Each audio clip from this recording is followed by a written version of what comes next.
Hola a todos.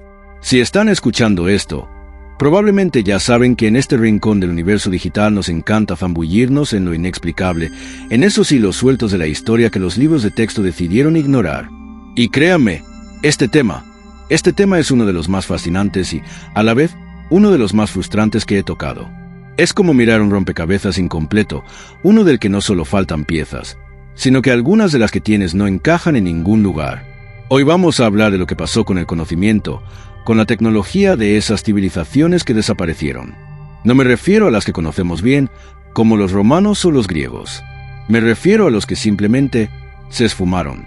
A esos que, de un día para otro, dejaron de existir, como si el planeta hubiera tragado un interruptor y los hubiera apagado. Pero no solo se fueron. Dejaron atrás un silencio ensordecedor y unas cuantas pistas. Pistas que nos sugieren que no eran tan primitivos como podríamos pensar. De hecho, nos sugieren algo mucho más inquietante, que tenían tecnologías que, aún hoy, no podemos replicar. Imaginen un mundo en el que la historia no avanza en una línea recta y ascendente, sino en picos y valles. Civilizaciones que alcanzan un nivel de conocimiento increíble, solo para caer en el olvido, y luego, nosotros, años después, redescubriendo fragmentos de su grandeza, como niños jugando con artefactos de una era pasada. La pregunta no es solo qué hicieron, sino por qué se fueron. Y lo más importante, ¿qué pasó con todo ese saber? ¿Se perdió? ¿Se lo llevaron con ellos? ¿O, y esto es lo que me quita el sueño, está escondido, guardado en algún lugar, esperando el momento adecuado para ser encontrado? Bienvenidos a este viaje por el laberinto de la historia. Me alegra mucho que estén aquí para explorar estas sombras conmigo. Si todavía no lo han hecho y les gusta este tipo de misterios, les invito a que se suscriban. Es gratis. Nos ayudan un montón y así no se pierden nada de lo que está por venir. También, si quieren, pueden dejar un comentario contándome qué piensan sobre este tema y activen la campanita para que la próxima vez que suba algo, YouTube les avise y no se queden fuera de la conversación. Ahora, sin más preámbulos, pongamos el foco en esos misterios tecnológicos. Para entender este enigma, tenemos que empezar por lo que sabemos. O mejor dicho, por lo que creemos saber. La historia oficial nos ha enseñado una narrativa lineal, donde la humanidad avanza desde las cuevas hasta el iPhone. Pero, ¿y si esa no es la historia completa? ¿Y si, en algún momento, hubo un atajo, una ramificación que alcanzó un nivel de desarrollo asombroso y luego se desvaneció? A mí me gusta pensar en ello como un árbol genealógico del conocimiento. Hay ramas que se marchitaron y cayeron, y nosotros somos la rama principal que sigue creciendo, sin saber que hubo otras mucho más robustas antes que la nuestra. Uno de los ejemplos más citados de esta idea es el mecanismo de Anticitera. Para quienes no lo conozcan, imaginen esto. Un grupo de buzos en 1901 encuentran un naufragio de la antigua Grecia, cerca de la isla de Anticitera. Entre las ánforas y las estatuas, hallan un bloque de bronce corroído. Parece una roca, un pedazo de metal sin forma. Pero cuando lo limpian, descubren que es un artefacto increíblemente complejo. Piensen en un reloj suizo, pero de 2000 años de antigüedad. Este mecanismo, del año 150 a.C., no era solo un calendario. Era una computadora analógica. Tenía engranajes dentados, diales, y podía predecir las posiciones del Sol y la Luna, los eclipses y, sorprendentemente, incluso la fecha de los Juegos Olímpicos. Lo curioso es que, después de esto, no se encuentra nada parecido en la historia. Es como si alguien hubiera inventado el smartphone en la Edad Media y luego todos lo hubieran olvidado. ¿De dónde salió ese conocimiento?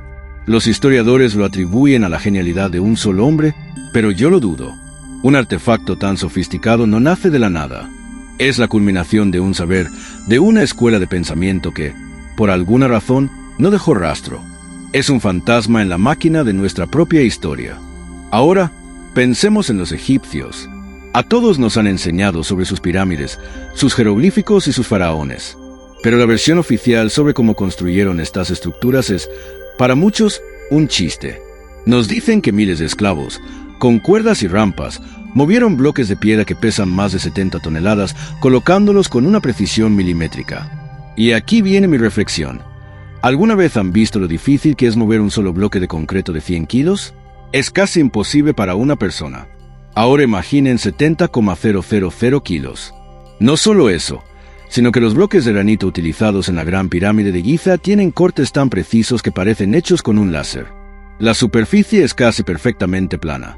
Hay teorías de que utilizaron una especie de cemento geopolimérico, una sustancia que podían moldear en el lugar y que endurecía hasta volverse indistinguible de la piedra natural. Otros sugieren que tenían herramientas sónicas o vibratorias que les permitían cortar la piedra como si fuera mantequilla. Esas teorías son descartadas como pseudociencia, pero ¿qué otra cosa puede explicar la perfección de estas construcciones? Si tenían esta tecnología, ¿por qué no hay registros de ella? Los jeroglíficos describen su vida diaria, sus rituales, sus dioses, pero nunca, ni una sola vez, nos cuentan cómo movieron esas piedras. ¿Era un secreto celosamente guardado? ¿O fue que la tecnología se perdió tan rápido que no hubo tiempo de escribirlo?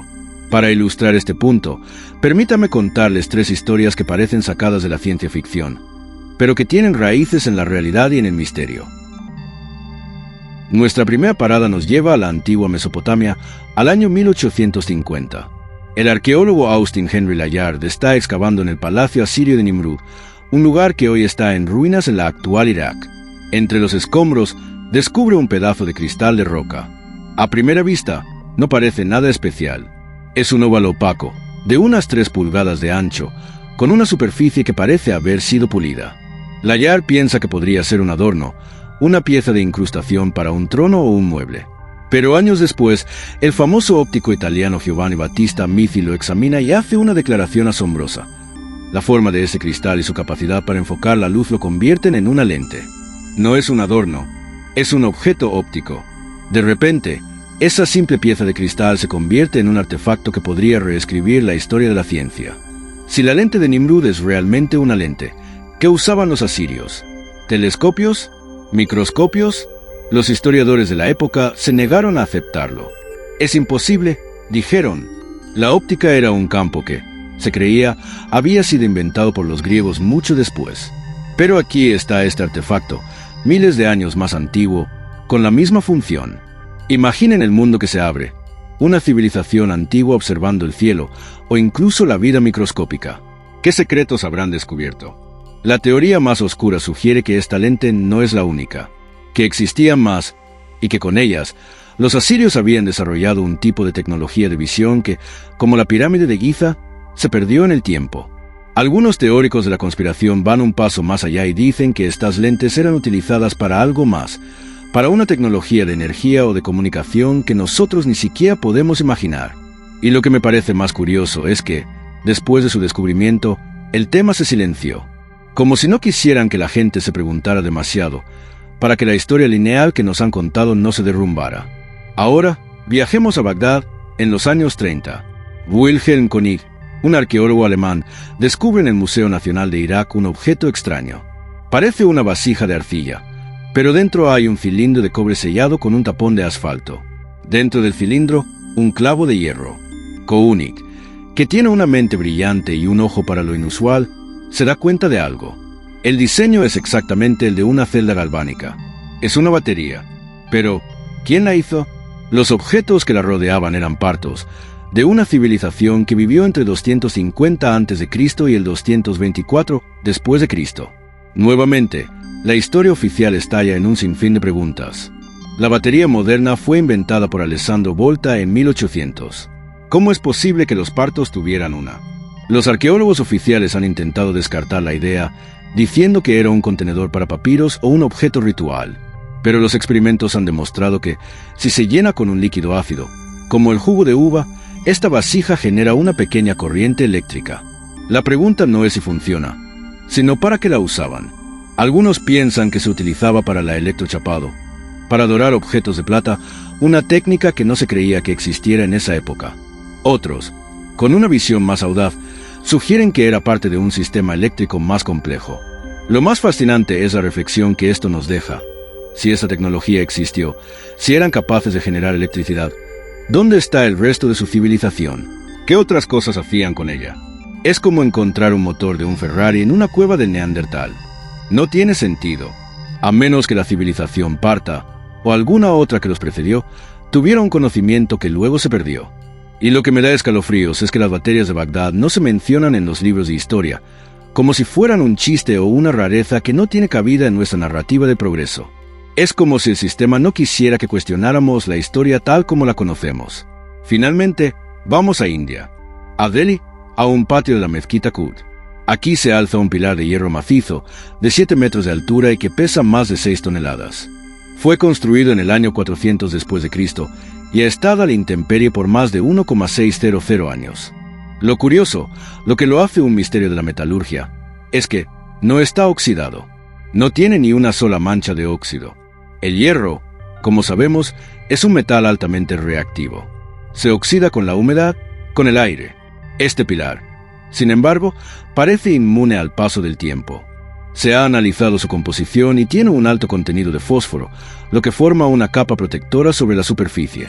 Pero lo que no se sabe es cómo la forjaron con tal pureza, con tal precisión, en un proceso que es increíblemente complejo. Para forjar un pilar así, se necesitaría un horno que pudiera alcanzar temperaturas altísimas, algo que se creía que los metalurgistas indios de la época no podían lograr. ¿Cómo lo hicieron? ¿Era conocimiento heredado de una civilización anterior? ¿O fue que lograron una técnica metalúrgica que, al igual que las demás, se esfumó? La historia oficial dirá que fue un proceso de prueba y error, una serie de coincidencias afortunadas. Yo, en cambio, tiendo a pensar que es una firma. Es la firma de una tecnología que existió, que fue poderosa y que, por alguna razón, hoy nos parece imposible. Y aquí es donde la cosa se pone realmente interesante. La historia oficial descarta estos hallazgos como anomalías, como rarezas sin conexión entre sí. Pero, ¿y si no lo son? ¿Y si son piezas de un rompecabezas mucho más grande? La teoría de la historia cíclica, que muchos rechazan, sugiere que las civilizaciones no mueren, sino que colapsan. Y en cada colapso, el conocimiento se pierde, se quema en las bibliotecas, se entierra bajo las arenas. El conocimiento no es lineal, es una serie de cimas y valles. ¿Qué nos dice esto? Nos dice que quizá no somos la civilización más avanzada que ha existido, que hubo otras antes que nosotros que lograron dominar la electricidad, que pudieron ver más allá de lo que el ojo humano podía, que construyeron con una precisión que hoy solo podríamos soñar. Y si esto es verdad, ¿qué pasó con ellos? Algunos sugieren que fueron destruidos por cataclismos naturales. El diluvio de Noé no es solo una historia de la Biblia. Es un mito universal que se repite en casi todas las culturas del mundo. ¿Y si fue un evento real, un diluvio global que no solo barrió con la gente, sino con su conocimiento? Oh, y esta es la teoría que más me gusta, el conocimiento no se perdió, se ocultó.